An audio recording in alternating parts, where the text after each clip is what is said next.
जय श्री कृष्ण दोस्तों, आज मैं आपको श्री कृष्ण जी के उन विचारों के बारे में बताने जा रहा हूं जो प्रत्येक व्यक्ति के जीवन को सुख के सागर से भर देंगे। और लास्ट वाले सुविचार तो प्रत्येक व्यक्ति को सुनने चाहिए। अगर आप हमारे चैनल पर नए हैं तो हमारे चैनल को सब्सक्राइब कर ले ताकि आने वाली और नई वीडियो आपको मिल सकें। श्री कृष्ण कहते हैं कि न तो इस लोक में सुख है न परलोक में, और न ही संदेह करने वाले व्यक्ति को सुख मिलता है। संदेह व्यक्ति की निर्णय लेने की क्षमता को कमजोर करता है, जिससे वह किसी भी कार्य में पूरी तरह से संलग्न नहीं हो पाता। इस प्रकार उसका मन हमेशा अशांत रहता है और वह न तो वर्तमान में सुख पा सकता है और न ही भविष्य के लिए कोई निश्चित मार्ग बना पाता है। क्रोध से भ्रम पैदा होता है, भ्रम से स्मृति भ्रष्ट होती है, जब स्मृति भ्रष्ट होती है तो बुद्धि नष्ट हो जाती है, और जब बुद्धि नष्ट होती है तो व्यक्ति का पतन हो जाता है। क्रोध एक ऐसी अग्नि है जो व्यक्ति की विवेक बुद्धि को जलाकर राख कर देती है। जब व्यक्ति भ्रमित होकर सही और गलत का अंतर भूल जाता है तो वह ऐसे निर्णय लेता है जो अंततः उसके विनाश का कारण बनते हैं। धीरे धीरे मन को साधना के माध्यम से आत्मा में लीन करके शांति प्राप्त होती है। अपनी बुद्धि को प्रशिक्षित करें और किसी अन्य विषय पर विचार न करें। यह प्रक्रिया एक लंबी और धैर्यपूर्ण यात्रा है जिसमें मन को बाहरी भटकावों से हटाकर आंतरिक स्थिरता की ओर लाना होता है। जब बुद्धि केवल एक लक्ष्य पर केंद्रित होती है तभी व्यक्ति को परम शांति और आत्मज्ञान की प्राप्ति होती है। परमेश्वर की शक्ति हर समय तुम्हारे साथ है। वह मन, इंद्रियों, श्वास और भावनाओं की गतिविधियों के माध्यम से तुम्हें केवल एक यंत्र के रूप में उपयोग करके सभी कार्य कर रहा है। यह उद्धरण इस बात पर जोर देता है कि मनुष्य केवल एक माध्यम है जिसके माध्यम से ब्रह्मांडीय शक्ति कार्य करती है। जब व्यक्ति इस सत्य को स्वीकार कर लेता है तो वह अहंकार और कर्तृत्व के भाव से मुक्त हो जाता है, जिससे उसके जीवन का भार कम हो जाता है। जो मन पर नियंत्रण रखता है वह गर्मी और ठंड, सुख और दर्द, सम्मान और अपमान में शांत रहता है और हमेशा दृढ़ रहता है। मन पर नियंत्रण ही वास्तविक शक्ति है। ऐसा व्यक्ति बाहरी परिस्थितियों के उतार चढ़ाव से प्रभावित नहीं होता और हर स्थिति में अपनी आंतरिक शांति बनाए रखता है। उसकी दृढ़ता उसे जीवन की चुनौतियों से पार पाने में मदद करती है। बुद्धिमान व्यक्ति ज्ञान और कर्म को एक ही रूप में देखता है, वे सही मायने में देखते हैं। ज्ञान और कर्म एक दूसरे से अलग नहीं हैं। सच्चा ज्ञान वह है जो सही कर्म की ओर ले जाता है। एक बुद्धिमान व्यक्ति जानता है कि केवल ज्ञान प्राप्त करना पर्याप्त नहीं है, बल्कि उस ज्ञान को जीवन में उतारना ही वास्तविक समझ है। जो मन को नियंत्रित नहीं करता, उसके लिए मन शत्रु की तरह काम करता है। एक अनियंत्रित मन व्यक्ति को उसकी इच्छाओं और भय का गुलाम बना देता है। यह उसे लगातार भ्रमित करता है और ऐसे रास्ते पर ले जाता है जो दुख और अशांति से भरे होते हैं, ठीक उसी तरह जैसे एक शत्रु नुकसान पहुंचाता है। अपना अनिवार्य कर्तव्य करो, क्योंकि कर्म वास्तव में निष्क्रियता से बेहतर है। निष्क्रियता मन में आलस्य और निराशा को जन्म देती है, जबकि कर्म व्यक्ति को उद्देश्य और दिशा प्रदान करता है। बिना फल की चिंता किए अपने कर्तव्य का पालन करना ही सबसे श्रेष्ठ मार्ग है, क्योंकि यह व्यक्ति को आत्मसंतुष्टि और प्रगति की ओर ले जाता है। अज्ञान से उत्पन्न अपने हृदय के संदेह को ज्ञान की तलवार से काट डालो। अनुशासन का पालन करो और उठो। संदेह व्यक्ति को आगे बढ़ने से रोकता है और उसे मानसिक रूप से कमजोर कर देता है। ज्ञान की शक्ति से इस संदेह को दूर करके ही व्यक्ति अपने लक्ष्य की ओर बढ़ सकता है। यह उद्धरण व्यक्ति को आलस्य छोड़कर कार्य करने के लिए प्रेरित करता है। एक उपहार तब शुद्ध होता है जब वह सही समय पर और सही जगह पर सही व्यक्ति को दिया जाता है और जब हम बदले में कुछ भी उम्मीद नहीं करते। शुद्ध दान का सार स्वार्थ से रहित होता है। यह दान देने वाले और लेने वाले दोनों को आत्मिक संतुष्टि देता है, क्योंकि इसका उद्देश्य केवल दूसरों का भला करना होता है, न कि कोई लाभ प्राप्त करना। मनुष्य अपने विश्वास से बनता है। जैसा वह विश्वास करता है वैसा ही वह है। हमारा विश्वास ही हमारी नीति का निर्माता होता है। यदि हम खुद पर और अपनी क्षमताओं पर विश्वास करते हैं तो हम असंभव को भी संभव बना सकते हैं। यह विश्वास हमारे विचारों, कार्यों और अंततः हमारे व्यक्तित्व को आकार देता है। जिसका मन चंचल है वह बुद्धि से बहुत दूर है, वह कैसे बुद्धिमान हो सकता है? वह कैसे ध्यान कर सकता है? जब शांति ही न हो तो उसे आनंद कैसे मिल सकता है? एक चंचल मन व्यक्ति को एकाग्र नहीं होने देता, जिससे वह न तो गहराई से सोच पाता है और न ही ध्यान कर पाता है। शांति की अनुपस्थिति में आनंद का अनुभव करना असंभव है, क्योंकि सच्चा आनंद मन की आंतरिक स्थिरता से ही आता है। मन चंचल है और उसे नियंत्रित करना कठिन है, लेकिन अभ्यास से उसे वश में किया जा सकता है।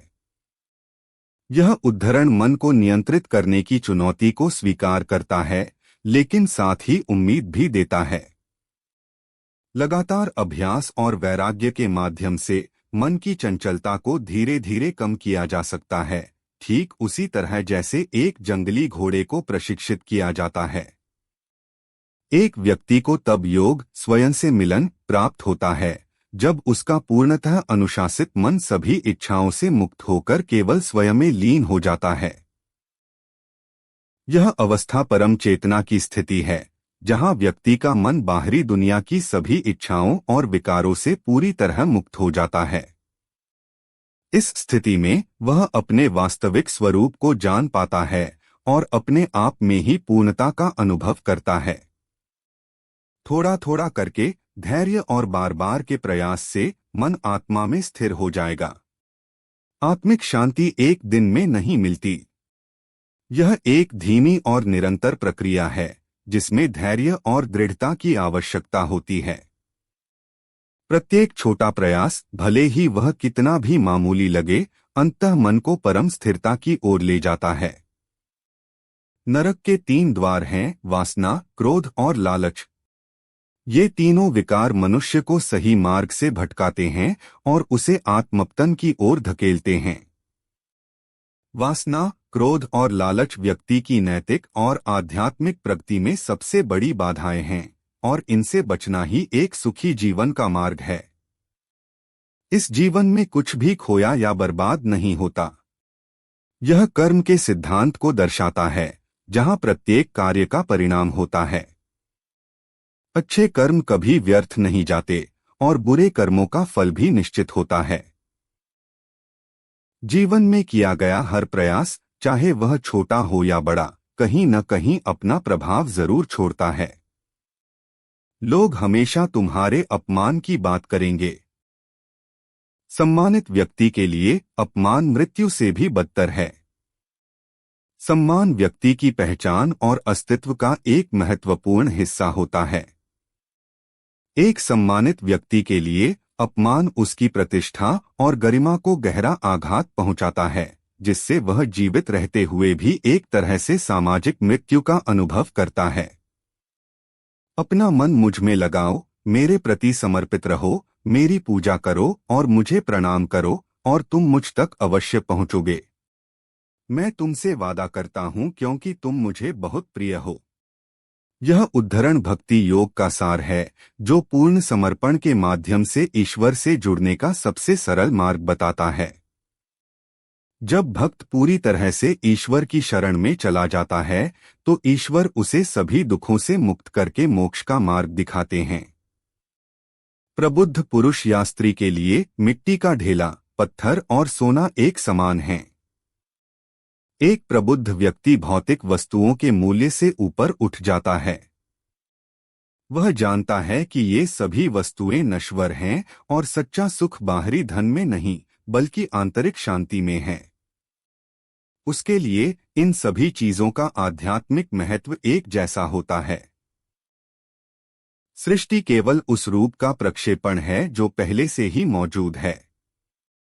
यह उद्धरण बताता है कि ब्रह्मांड में जो कुछ भी हम देखते हैं वह पहले से ही अव्यक्त रूप में मौजूद था। इसका अर्थ है कि कुछ भी नया नहीं बनता, बल्कि जो पहले से है वही प्रकट होता है। यह सृष्टि की अनंत और चक्रीय प्रकृति को दर्शाता है। एक कर्मयोगी शरीर, मन, बुद्धि और इंद्रियों का उपयोग बिना आसक्ति या अहंकार के केवल आत्मशुद्धि के लिए करता है। एक सच्चा कर्मयोगी अपने कार्यों के परिणाम से लगाव नहीं रखता। वह जानता है कि उसका उद्देश्य केवल कर्तव्य का पालन करना है, न कि फल प्राप्त करना। यह अनासक्त भाव उसे अहंकार से मुक्त करता है और उसके मन को शुद्ध बनाता है। ऐसा कभी नहीं हुआ कि मैं, तुम या ये राजा अस्तित्व में नहीं थे, और न ही ऐसा होगा कि भविष्य में हम में से कोई अस्तित्व में नहीं रहेगा। जिस प्रकार एक ही आत्मा बचपन, जवानी और बुढ़ापे के शरीरों से गुजरती है, उसी प्रकार मृत्यु के बाद वह दूसरा शरीर प्राप्त करती है। बुद्धिमान लोग इन परिवर्तनों से भ्रमित नहीं होते। यह आत्मा की अमरता और शरीर की नश्वरता के सिद्धांत को स्पष्ट करता है। जिस तरह हम कपड़े बदलते हैं, उसी तरह आत्मा भी एक शरीर को छोड़कर दूसरा धारण करती है। बुद्धिमान लोग इस शाश्वत सत्य को जानते हैं और मृत्यु के भय से मुक्त रहते हैं।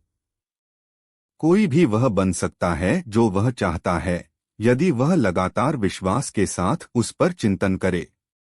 यह उद्धरण इच्छा शक्ति और विश्वास की शक्ति को दर्शाता है। जब व्यक्ति किसी लक्ष्य पर पूरी श्रद्धा और एकाग्रता के साथ ध्यान केंद्रित करता है, तो वह अपने विचारों को हकीकत में बदलने की क्षमता विकसित कर लेता है।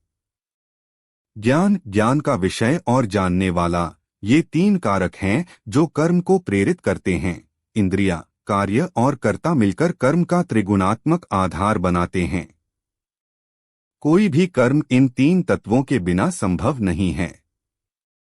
ज्ञान हमें कर्म की दिशा देता है, जबकि इंद्रियां और कर्ता उसे पूरा करने के साधन हैं। यह कर्म की पूरी प्रक्रिया को वैज्ञानिक तरीके से समझाता है। ज्ञान अभ्यास से बेहतर है। ध्यान ज्ञान से बेहतर है। लेकिन सबसे बेहतर परिणामों के प्रति आसक्ति का त्याग है, क्योंकि इसके बाद तत्काल शांति मिलती है। यह उद्धरण आध्यात्मिक प्रगति के क्रमिक सोपानों को दर्शाता है। ज्ञान हमें रास्ता दिखाता है, ध्यान हमें एकाग्रता देता है, लेकिन जब हम कर्म के फल से पूरी तरह से मुक्त हो जाते हैं, तभी हमें परम शांति मिलती है। जो लोग बहुत अधिक खाते हैं या बहुत कम खाते हैं, जो बहुत अधिक सोते हैं या बहुत कम सोते हैं, उन्हें ध्यान में सफलता नहीं मिलेगी। लेकिन जो लोग खाने पीने, सोने, काम और मनोरंजन में संयम रखते हैं, वे ध्यान के माध्यम से दुख से मुक्त हो जाएंगे। यह संयम के महत्व को दर्शाता है, जो ध्यान और आध्यात्मिक विकास के लिए आवश्यक है। एक संतुलित जीवनशैली शरीर और मन को शांत रखती है, जिससे व्यक्ति के लिए ध्यान में गहरे उतरना संभव हो पाता है। उससे मत डरो, जो वास्तविक नहीं है वह कभी नहीं था और कभी नहीं होगा। जो वास्तविक है वह हमेशा से था और उसे नष्ट नहीं किया जा सकता। यह उद्धरण हमें उन चीजों से डरने से रोकता है जो क्षणभंगुर और अस्थायी हैं, जैसे कि हमारा शरीर और भौतिक संपत्ति। यह हमें इस बात की याद दिलाता है कि हमारी आत्मा, जो वास्तविक है, अमर है और उसे कोई नष्ट नहीं कर सकता। जो कोई भी मुझे शुद्ध हृदय से भक्तिपूर्वक एक पत्ता, एक फूल, फल या पानी अर्पित करता है, मैं उसे सहर्ष स्वीकार करता हूँ। ईश्वर को दिखावे या बड़े बड़े चढ़ावों की आवश्यकता नहीं होती। वह केवल भक्त के शुद्ध हृदय और सच्ची श्रद्धा को देखते हैं। यह उद्धरण इस बात पर जोर देता है कि भक्ति का मूल्य बाहरी वस्तुओं में नहीं, बल्कि आंतरिक भावना में है। अपना काम स्वयं करना कहीं बेहतर है, भले ही उसे अपूर्ण रूप से करना कठिन हो, बजाय इसके कि किसी और का काम पूरी तरह से किया जाए। यह उद्धरण स्वधर्म के महत्व को बताता है। हर व्यक्ति का अपना एक कर्तव्य होता है। दूसरों के कर्तव्य का पालन करने की कोशिश करने से अक्सर भ्रम और तनाव पैदा होता है। अपने स्वभाव के अनुसार अपना कर्तव्य निभाना ही सबसे सही रास्ता है। आत्मा शाश्वत है, यह अस्थायी शरीर के विनाश से नष्ट नहीं होती। जिस तरह शरीर वस्त्र बदलने के बाद भी व्यक्ति वही रहता है, उसी तरह मृत्यु के बाद भी आत्मा का अस्तित्व बना रहता है। यह हमें मृत्यु के भय से मुक्त करता है और आत्मा की अमरता में विश्वास दिलाता है। तुम जो भी करते हो, जो भी खाते हो, जो भी दान करते हो, जो भी तपस्या करते हो, उसे मुझे अर्पित कर दो। इस उद्धरण में ईश्वर सभी कर्मों को उनके प्रति समर्पित करने के लिए कहते हैं। यह समर्पण व्यक्ति को उसके कार्यों के फल से मुक्त करता है और उसे अहंकार से दूर रखता है, जिससे वह मोक्ष के मार्ग पर आगे बढ़ पाता है।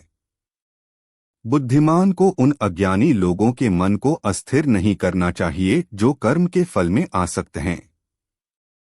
इसका अर्थ है कि प्रत्येक व्यक्ति अपनी आध्यात्मिक यात्रा के एक अलग स्तर पर होता है। एक बुद्धिमान व्यक्ति को अज्ञानी लोगों को उनकी समझ से परे की बातें कहकर भ्रमित नहीं करना चाहिए, बल्कि उन्हें धीरे धीरे सही रास्ते पर चलने देना चाहिए। प्रत्येक व्यक्ति का विश्वास उसकी प्रकृति के अनुसार होता है। हर व्यक्ति का स्वभाव और संस्कार अलग होते हैं और उसी के अनुसार उसका विश्वास भी बनता है। यह उद्धरण हमें यह समझने में मदद करता है कि हम सभी एक ही तरह से विश्वास नहीं कर सकते हैं और यह स्वाभाविक है। जिसका जन्म हुआ है उसकी मृत्यु उतनी ही निश्चित है जितनी कि जो मर चुका है उसका पुनर्जन्म। इसलिए जो अनिवार्य है उस पर शोक मत करो। जन्म और मृत्यु जीवन चक्र के दो अनिवार्य हिस्से हैं।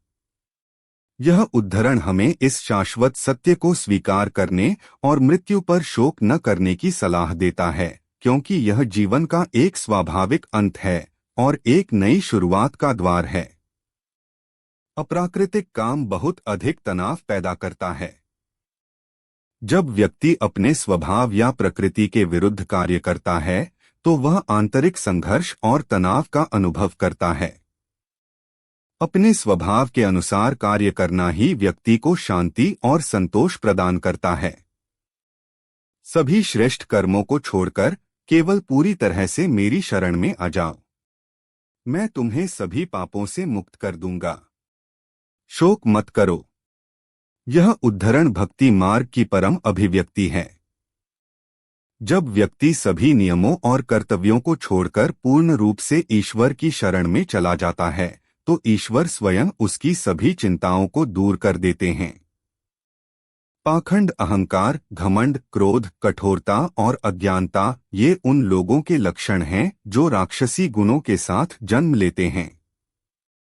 ये सभी दुर्गुण व्यक्ति की आध्यात्मिक और नैतिक प्रगति में बाधा डालते हैं। ये गुण उसे दूसरों से दूर करते हैं और उसके अंदर नकारात्मकता भर देते हैं, जिससे उसका पतन होता है।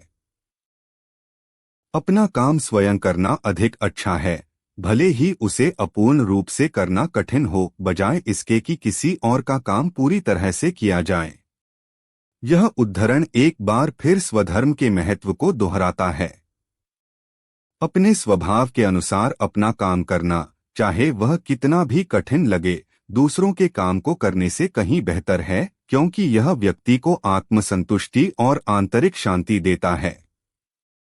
दोस्तों, आशा करता हूँ कि ये सुविचार आपको अच्छे लगे होंगे। अगर आपको श्री कृष्ण जी के ये सुविचार अच्छे लगे हैं तो वीडियो को एक लाइक जरूर करें और कमेंट में जय श्री कृष्णा जरूर लिखें।